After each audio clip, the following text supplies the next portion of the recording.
Hello. In this video, we're going to have a quick look about how we can see the change tracking feature in Foglight. Let's first of all drill into one of these instances and I'll show you how to see what's changed.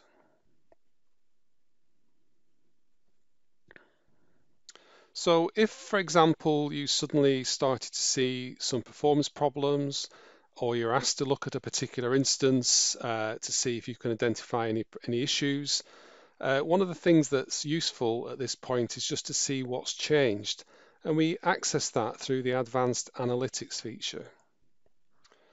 What I suggest you do at this point is actually open up the time range to something a bit bigger so we can see what might have changed over, say, the last 7 days. And what you then see on the graph here is all the different points are things that have changed over the last 7 days, and they're all categorized on the right hand side here. So we have things like account changes, database configuration changes, where objects have changed, for example, new index, something like that, system configuration changes. The particular one that I wanted to draw your attention to is around execution plan changes. So here's a list of execution plan changes. You can see the points over time where the execution plans have changed.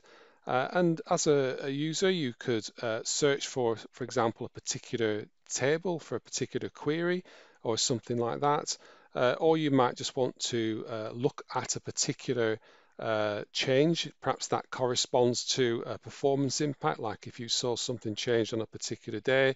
And then you see that at the same sort of correlation of time that there was a problem with a particular query at that time, you could highlight that particular change, open up the Plan Analyzer feature, and then that will allow you to see the plan as we see it on a particular date, like the 15th, but you can also then compare the plans. I mean, we could change plans here and look at the other one, but what's useful here is to see that this is the plan we have on the 15th of June, but previously the plan appeared on the right hand side on the 7th of May when we had that particular plan. So that would help you see operator changes, or if it gone from an index scan to a table scan or a different type of operator that might be more expensive. We can see those particular changes there, and what's useful for you to know is if you wanted to optimize that SQL, this is the plan that perhaps was more efficient, because we could go back, identify that query and track its performance over time. Okay, so that's how we look at plan changes in change tracking. But as I said, you can also look at, say, configuration changes, and then you can highlight a particular change, like if we added more memory or something like that.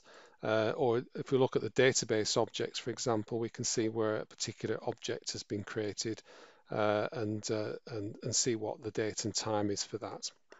And that's the change tracking feature. Thank you for listening.